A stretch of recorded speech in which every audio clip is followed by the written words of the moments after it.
Has the buzzword van life caught your eye and you're wondering whether campervanning could be the next cool thing to do on your next vacation? Then you're in the right place, as we will tell you what traits you should have to enjoy campervanning, and we'll also dig a bit deeper into the pros and cons, as you might probably think so, it is not for everyone. Hey guys, it's Jen And Yvonne from Road Trip Explorers, where we provide guides, tips, and hacks to help you prepare for your next campervan vacation. We've all seen the images on social media about van life. I mean, these picture-perfect posts with the lighting and the back of the van opening overlooking this gorgeous nature.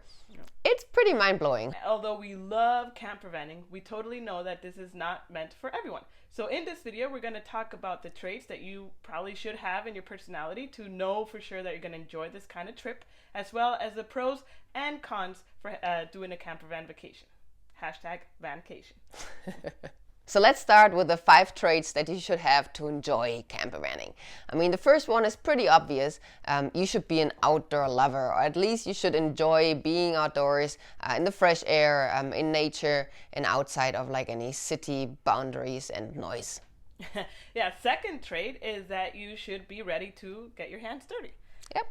Most likely than not, it is an adventure, so things could potentially go wrong one way or another, right? Either you get a flat tire in the middle of nowhere, you get hit by a deer somewhere also in the middle of nowhere. True story, it happened to us as well.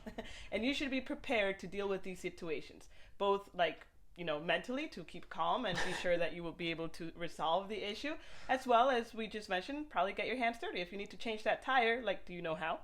Are you willing to learn how also, right? So that definitely is a trait that you should probably have. So obviously we're talking about a road trip here. Yeah, campervanning is nothing but road tripping with the bed in your trunk or behind your driver's seat. So you should be enjoying being on the road, being in the car for not just an hour or so, because some days, depending on your route and the way you're traveling, you might drive 2 hours or you might drive 8 hours, even though you didn't plan it. Yeah. For example, once as we were in driving to, where were we going to? It was on the Highway 1 in California. Yeah. Highway 1, California, you totally have to do it. Beautiful scenery. And we didn't realize that it was closed at some point and we had missed our exit, really. So we had to do a detour, and the drive that was maybe 4 hours took us twice as much. Yes, also because again we tried to avoid highways and we took the back roads, and maybe in that situation, not the best choice. 8 hours through winding roads. Yeah. We remember the day, so you know. Yeah, at least it was a good memory. So you should be ready to break out of that hectic city routine. Yeah. As Yvonne already mentioned, right? Like you're outdoors, so usually you might be the only car maybe on a road for kilometers to come, right? So you should be okay also with being in that quietness and that kind of countryside feeling, because you won't have your latest Starbucks nearby. You won't be able to stop by a shopping mall and go shopping. It's really you and pretty much the road. So that's pretty much the point of campervanning, right? Yeah. To break free. Yeah, totally.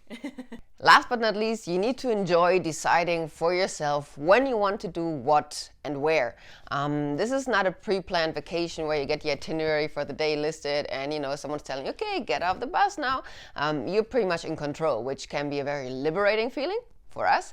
Can be a quite scary feeling for other people. So, I mean, when you're listening to this, you already know which one you are, but just be aware of that. You need to decide what to do. Yeah, so next coming up, we're going to talk about the pros and the cons of a campervan road trip, right? Yeah. So let's start with the good, right? So what are the pros of campervanning?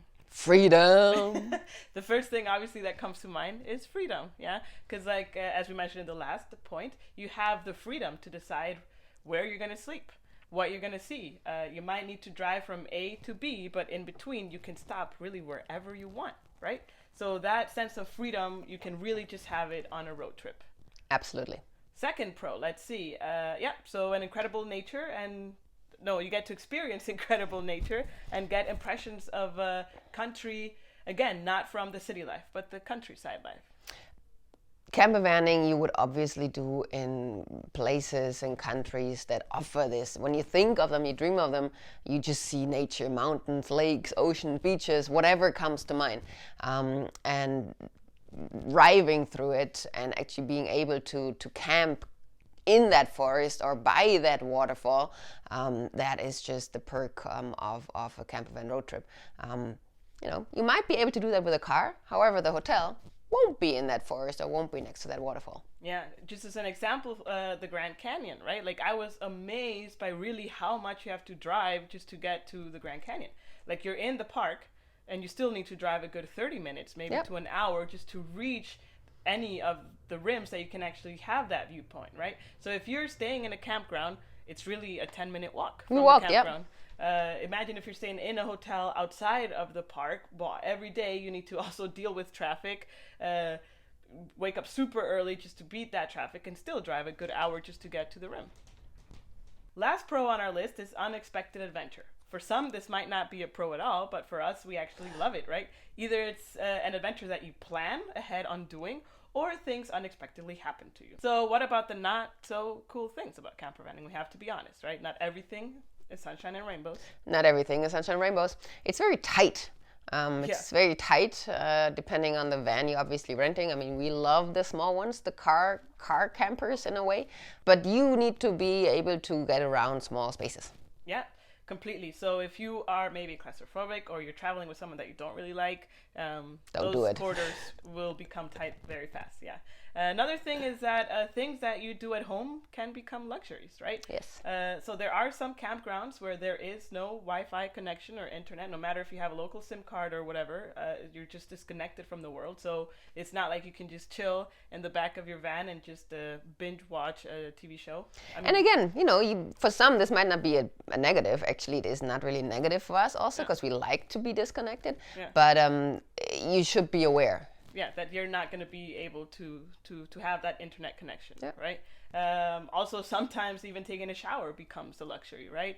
If you maybe stay in a kind of rustic campground that don't really have some shower facilities, you might spend a few days without showering, and you got to be creative about it. Once, for example, we showered on the public showers at a beach also in Australia. On a sidewalk, pretty much. Sidewalk, yeah. People walking by. People watching us from the balconies. We still had our bikinis on, right? But yeah, that was a creative shower that we had to take. And then again, also being on the road, having long drives could potentially lead to a little bit of boredom. I mean, a landscape is amazing for a certain amount of time. If you see it on your 5th, 6th, 7th day and it hasn't really changed because you're staying in the same area, you might not want to look out the window for 5 hours, so be prepared. There is entertainment, there is silence you can enjoy, or you can nap, but then the driver needs to be aware. So this is something that, you should be aware that there might be also some an hour or two where you think like, okay, can we arrive to the next cool stop, please? Yeah, and as a driver, I am the driver usually, and Yvonne is the navigator, and if she would take a nap... She can navigate, that's why she's the driver. That's true, but don't tell him that. It's true. I'm a good driver too. Yeah, that's true, yeah. So as a driver, when she decides to take a nap, right, because it's been a long day or whatever, well, I asked her to put one of my favorite playlists on, so at least, I can sing along and have some fun and entertainment while we're driving those empty roads. And just as a general rule of thumb, if you're feeling tired or you've been driving for a very long time, stop. Pull the car over, stretch your legs, get some fresh air, and then keep on going at it. Yep. Cool. Yeah. So I think that is pretty much the pros, cons, or are we missing something? Nope, we're missing one point. One also a negative point, yeah. Again, negative, not negative. Okay, yeah. It shouldn't stop you from going, but you should have that level of awareness to not be disappointed or squeeze too much in, because accept the fact you cannot see it all. Kind of goes for any kind of trip, but having that freedom and flexibility, you kind of attempted to squeeze in even more, make your route longer than it should be, maybe. You should be able to enjoy. You shouldn't have the feeling of stress and like hassle. But I have to drive these 8 hours because otherwise I won't, reach my itinerary or the next stop that you had booked. So you can see it all. Plan along or be spontaneous so that you make the most out of it. Obviously, we also don't stay in one place for 3 days, other than maybe Sydney. We did that. But other than that, decide on what's the most important things that you would like to experience, and then rather come back for a second trip. Yeah, And a very important thing is that you should also consider some buffer time, Yes. right? As we mentioned before, you might have an hour ahead of you for that day for 4 hours, and then it turns out the highway is closed and you need to do a detour. So pretty much, I don't know, like, can you say this, but shit will happen. Yeah, so you just need to be prepared for that. Could be a super strong storm while you're driving and you need to pull over and wait a few hours. Again, could be a detour that you weren't expecting. You could get lost. Could also be a positive thing, eh? Yeah. Not all negative. Could be this amazing beach you decide to stay on longer. As well, Yeah. totally. Yeah. But definitely leave some buffer, to explore slowly the place that you're going to. Absolutely. Yeah. So we hope that this has helped you decide if campervanning is for you. And if it is, then definitely go explore this world, rent a camper van, take your favorite person, and just do it, right? Just do it. Yeah, try it out. I mean, some people say there is no try, there's just do or don't. So do it and then decide whether it's for you or not. But if you've checked off pretty much mentally what we've been talking about, then I hope you have some itchy skin and you can't wait to plan that trip. Yeah. And if you have any questions about campervanning or road tripping in general, just make sure to leave them in the comments below. We will definitely read them and create content to answer those questions for you. And in order to do that, please hit that subscribe button to also realize and see our answers that we're giving you. Yeah, completely. So in the meantime, keep on campervanning. Woohoo! Oh, fist bump.